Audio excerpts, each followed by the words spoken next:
Ao longo do tempo e da história, alguns mitos foram criados a respeito da maçonaria. Segredos, rituais, mistérios. Existe sempre alguém com uma lenda para contar sobre essa sociedade composta por homens. Mas seria ela uma sociedade secreta ou uma sociedade discreta?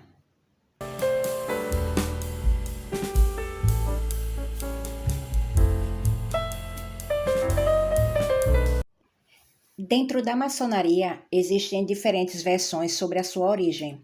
É justamente o que divide o que é chamado de maçonaria antiga e maçonaria moderna. As antigas tradições indicam as origens no Egito Antigo, na sabedoria da construção das pirâmides, transmitidas oralmente até Moisés, o que seria um elo entre os elementos da cultura judaico-cristã, de posse dos conhecimentos que foram repassados até seu descendente Salomão, que o aplicou na construção do Templo de Javé. Essa versão dá uma nobreza única à própria instituição. Outra corrente sugere que teria surgido através dos Cavaleiros Templários que fugiram da Inquisição no ano de 1314, buscando abrigo na Grã-Bretanha. Esses remanescentes teriam se juntado com as corporações de ofício de construtores, formando assim a maçonaria. A palavra maçom significa pedreiro em francês. Está registrado em documento que a origem institucional da maçonaria ocorreu na Inglaterra no dia 24 de junho do ano de 1717. Nessa data foi fundada a Grande Loja de Londres. Anteriormente, as reuniões eram realizadas em tabernas e locais escondidos, sendo o sigilo completo uma orientação básica. A criação da Grande Loja da Inglaterra demarca a transição da maçonaria operativa, surgida na Idade Média pelos construtores das grandes catedrais, para a maçonaria especulativa ou filosófica, onde passaram a ser aceitos não somente pedreiros, mas também livre-pensadores. A França foi o grande centro de difusão das ideias maçônicas e, segundo o historiador e professor francês Maurice Aguilon, em 1789, o país possuía cerca de 50 mil iniciados e, em todas as cidades, existia pelo menos uma loja.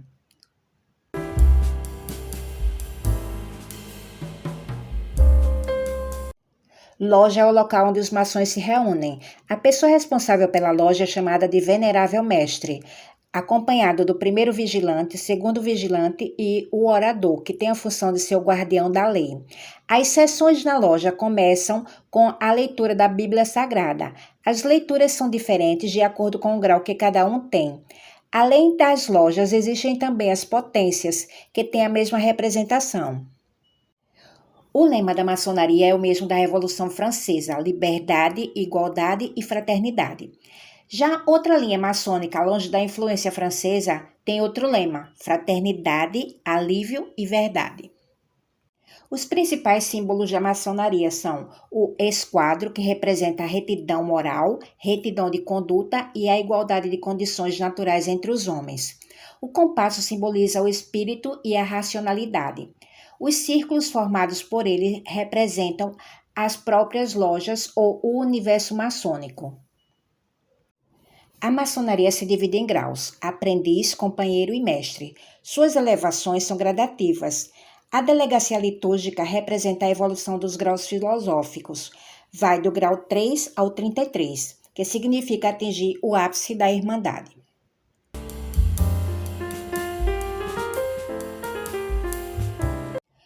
O ingresso de um novo integrante na Irmandade Maçônica só pode ocorrer por meio da indicação de um maçom.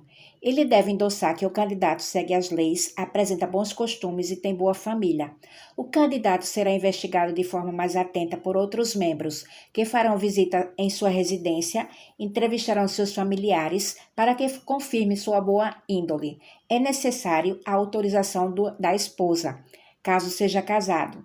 É vedada a entrada de um ateu. São aceitos membros de quaisquer religião. Os maçons creem em Gadu, que seria o grande arquiteto do universo.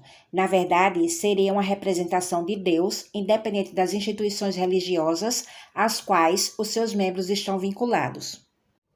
Alguns deveres do maçom: não imprimir nem publicar sobre assunto maçônico ou que envolva o nome da instituição sem expressa autorização do grão-mestre. Manter sempre, tanto na vida maçônica como no mundo profano, conduta digna e honesta, praticando o bem e a tolerância. Amar os seus irmãos, mantendo bem alta a flama da solidariedade que deve unir os maçons em toda a superfície da Terra. O maçom terá sempre o auxílio de um outro membro em qualquer parte do mundo. Para qualquer lugar que viajar, existirá sempre alguém para recebê-lo.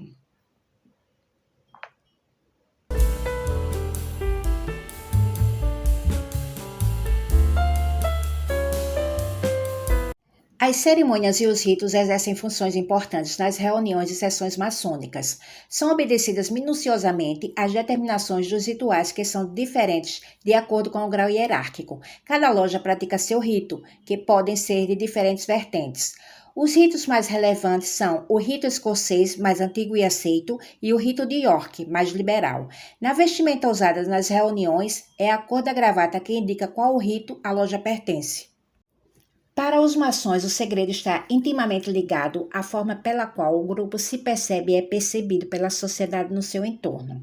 Sendo uma instituição medieval e tradicionalista, a maçonaria mantém certas convenções até os dias atuais. As lojas maçônicas funcionam como um espaço de sociabilidade constante. A escritora Clarice Lispector já dizia em seu livro, A Hora da Estrela, que indivíduos da mesma espécie se reconhecem. Com o maçom, não poderia ser diferente. Eles possuem sinais de reconhecimento que as pessoas de fora da Irmandade desconhecem, como sinais no corpo, aperto de mão. Caso qualquer um que não seja maçom faça um sinal que coincida com o sinal da Irmandade, o maçom usa outro sinal para confirmar se a pessoa é ou não maçom. Nesses sinais, é possível saber também o grau hierárquico de cada membro.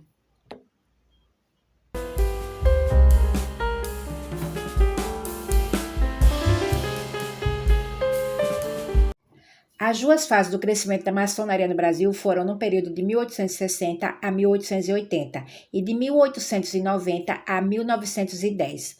Na época da independência, a predominância dos grupos maçônicos era nos estados da Bahia, Pernambuco e Rio de Janeiro. Estima-se que atualmente o Brasil possua mais de 200 mil maçons. Dentro da maçonaria existem cargos que são equivalentes aos cargos políticos no mundo profano. É assim que é chamado o mundo fora da maçonaria. Grão-mestre real, que corresponde ao cargo de presidente da República, grão-mestre, que corresponde ao cargo de governador, deputados estaduais, deputados federais, senadores e representantes do judiciário.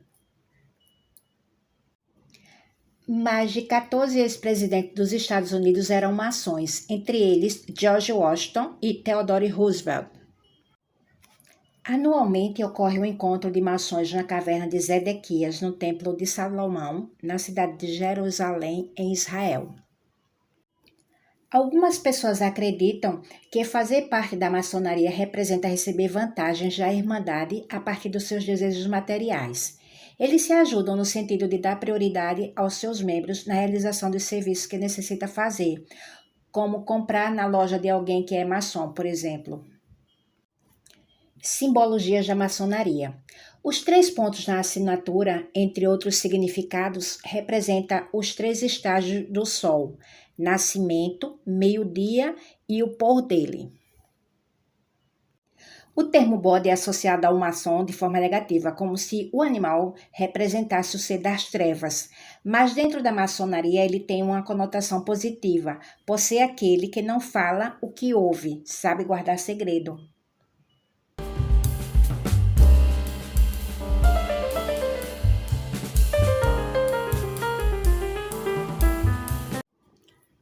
Na sala de reuniões de uma loja maçônica, em local de destaque, é possível observar uma galeria de fotografias de mulheres que ocupam ou já ocuparam cargos voltados para a realização de ações sociais.